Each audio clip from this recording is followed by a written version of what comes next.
Grandma's on the floor right now. Auntie's on the floor right now.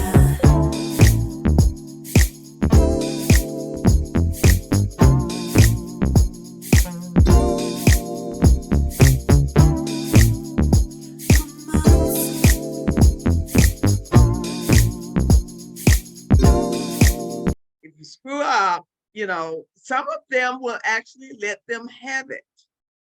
And then one of the other things that I noticed and discovered about these wealthy, powerful women was they curse a whole lot.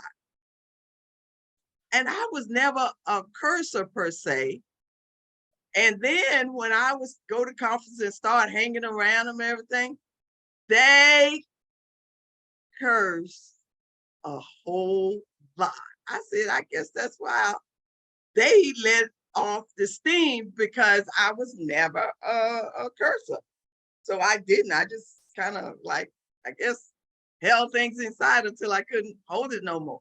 But they, wow. Yeah.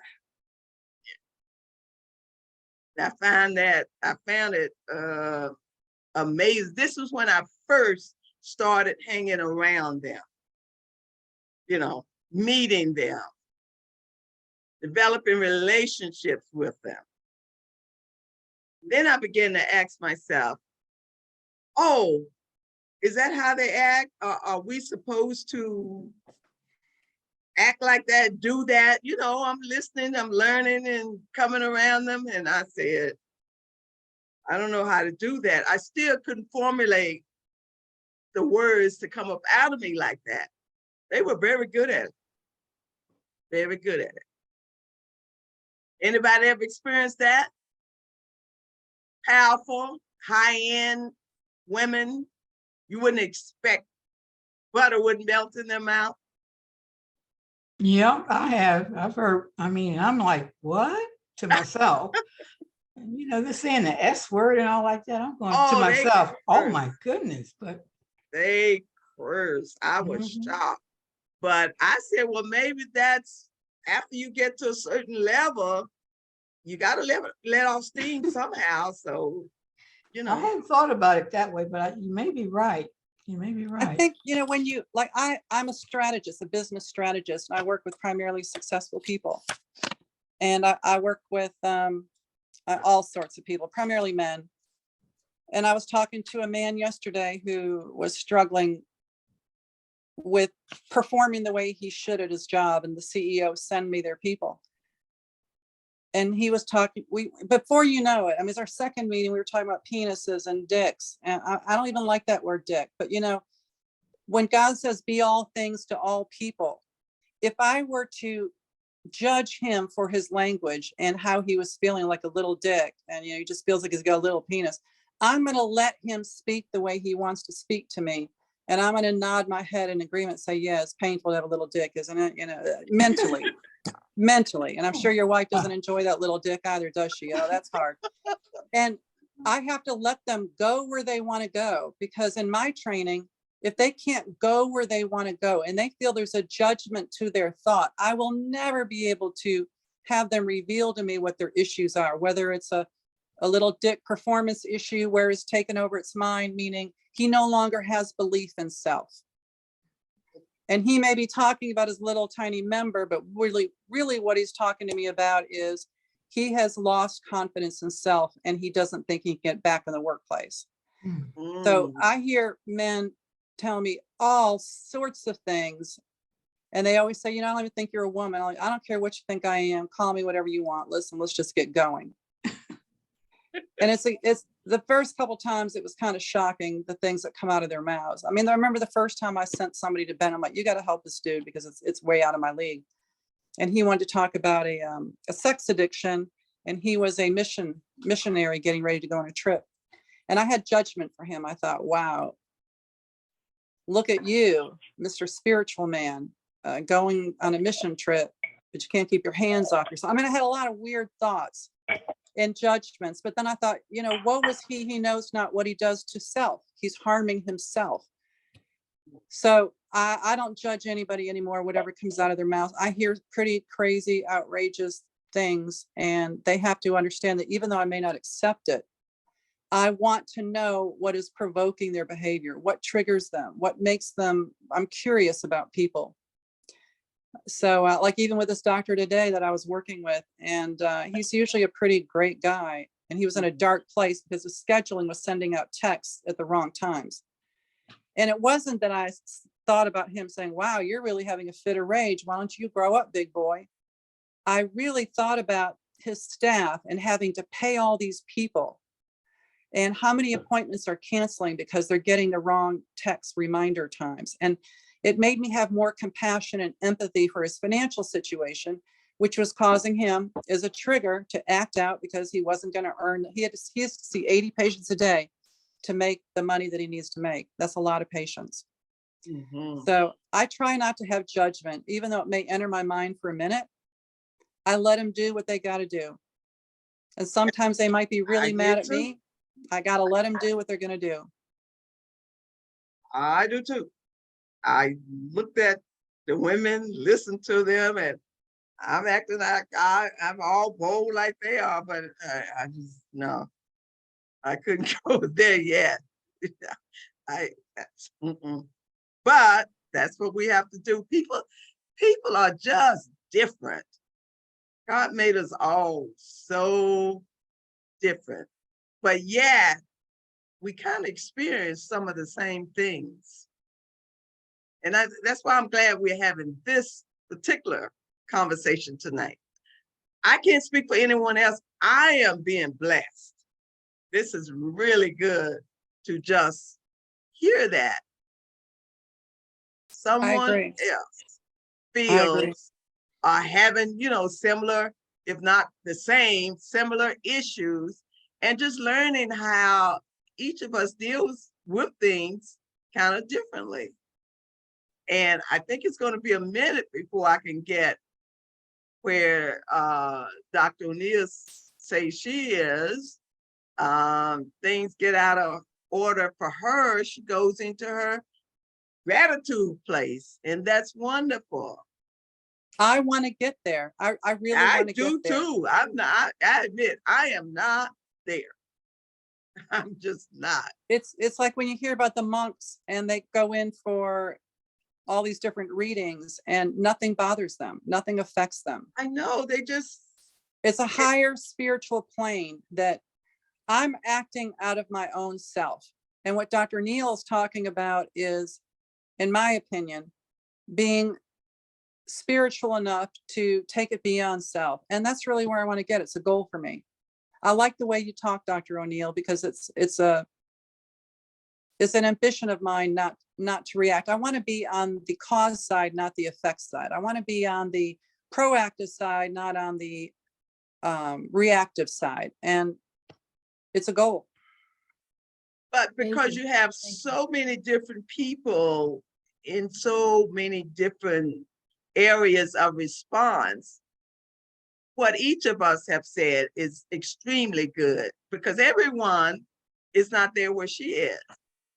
But there is a lot that is there where she is, and they say, oh, wonderful, so I'm not really crazy, huh? Because I act this way. And the same thing with you and me and Dr. Moran and Robin, Dr. Robin, yes, so we were able to help someone this evening. I know it for a fact. I believe it. I know it. This conversation needed to go out there, and that's kind of what we are all about with this Zoom podcast. We elevate. And we don't pretend that we are perfect. And that's one of the reasons we let it out tonight, so you can understand, no, we may come on and try to act like, we got it going on, but the truth of the matter is we are all in need of a savior, still in need of one, because if we had it all, going on, we wouldn't have to be. But, we are all blessed in our own right. Like Dr. Morant, she just received a big position somewhere, and tell us a little bit about that, Dr. Morant. I know you're part of this school. Tell me a little bit about that. Well, I think the art thing that you're speaking of is Yes. the program I'll be working with Princess Okolana out of Nigeria. You know, she's developed an Africa 259 project that's linked into climate that she will be bringing to 22 sub-Saharan countries in Africa. And I was honored, and I was really just taken back by Dr. Lee when she appointed me as director of equity development for that project.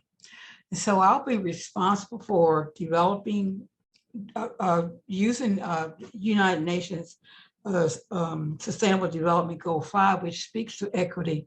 I'll be responsible for developing equity programs for 55 nations in Africa. Wow. And I am just thrilled. So I've been doing a lot of homework and networking with some of my associates in Africa. And it's amazing how that network is working. And I'm pulling together women that are already doing great things in Africa. So when we hit the ground there with Princess's project, I'll already be linked in to some programs that's already going on in Africa. I'm really excited about that. And then I have a friend who works at the Nature Conservatory, and they're of course in Africa as well. And so they're going to collaborate with us too. So really excited about that and that program. And I'll keep you updated on it. Yes.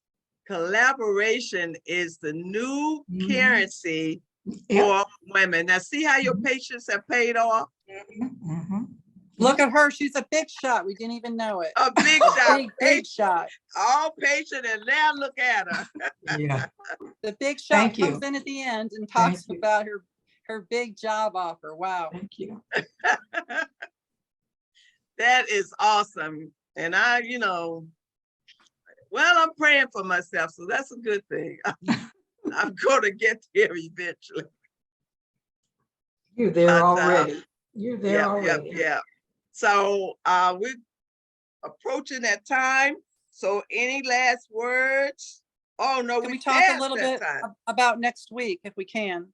Yes. I'm hoping that Dr. Robin will come on the call. We're going to talk about work versus passion.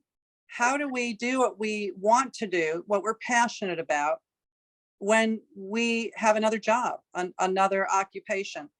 And so I want to have a judge on the call, and I'd love to have Robin, if you can come back next week and we would focus our energies on you. Would you be interested in that?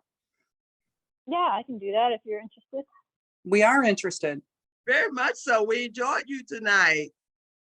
Well, I enjoyed all Very of much you. so. I wanted to ask you, I didn't get to it, but I was curious, what would you do if your daughter tells you, oh, wonderful, now I have 9 animals. I think 4 dogs or 5 cats. Dr. O'Neill said she stopped pulling her hair out. I mean, what do you do? I feel like this is a question you should ask my husband, because I'm usually the one that wants to bring home one more dog. I just tell anyone. I just tell anyone who's got a heart for animals. We get a lot of people who won't volunteer because they think they're going to end up bringing every animal home, and it usually doesn't happen. Usually, what people do is they find their niche and they find a way to help. And so, I guess my answer is I hope we don't get to that part where my daughter has 9 animals. But I just try to reassure people that you can get involved in animal welfare. And you more often than not don't end up with tons of animals. You just find a way to contribute, and it's very satisfying. Good. I'm going to tell her that. You don't have to have all 9 of them at the house. You don't have to have all 9. And in fact, it's better to keep them moving along so you can have space for a few that are coming through for a short stay. Very, very good. She's so different. She goes to the shelters, I guess it is, and brings them 3 at a time. I said, you missed your calling. You should have went into veterinarian something. She Yeah, loves animals. well, good for her. You know, I would just tell people that you can foster, and usually they're at your home for maybe a couple of weeks, and then they go off to their forever home, and then you can do it all over again. And we need lots of fosters, people willing to bring animals in just for a short time. So maybe that's her calling. She is exactly what she does. She said, oh, I'm just fostering them. And they're the cutest little kittens, you know that. And I said, well, kids are going to grow up. They are so cute and lovable. Sure enough, time the people come say, okay, the foster care is over with. Let us have them back. She never gives them back. She falls in love. We've all kind of been there. We've been there, and then at some point it just you hit your limit. So maybe 9 is hers. That's a bit too much, isn't it? Maybe for me, for my marriage, for sure. Okay, Dr. Brandy, take us out. Okay, everyone. Again, thank you for joining us at the wealthelevationacademy.com. And I would like to leave you with these thoughts. It's okay. What, Lael? Not to be okay. Okay. It is okay to ask for help. Okay. I'll say that again. It is okay to ask for help. And I will also say this. Don't beat yourself up, people. Don't beat yourself up. Be thankful that you're as great and as wonderful and fantastic as you are, Lael, helping everyone that you can. That's your calling. That's what God put you here for. Embrace it and accept it. Thank you, Brandy. And everyone who else is listening, set out today to make someone smile. I do that every day. And set out to learn something, even from the smallest little 3-year-old to oldest 80-year-old. Everyone has something that they can share with you. And everyone has a lesson that can be taught to you, whether a great lesson and maybe a not so great lesson, but set out to learn something. And on that note, we are going to say thank you again for joining us. We will see you next Thursday at 7 p.m. on the Wealth Elevation Academy. Join us at the wealthelevationacademy.com. We're going to have a judge with us, and Dr. Robin will be back. And all those pet lovers, tune in. See you guys there. Thank you for coming. Thank you. Thank you, everybody. Thank you, Dr. Good night. Joanne. Yes. 3, 2, 1. We're done.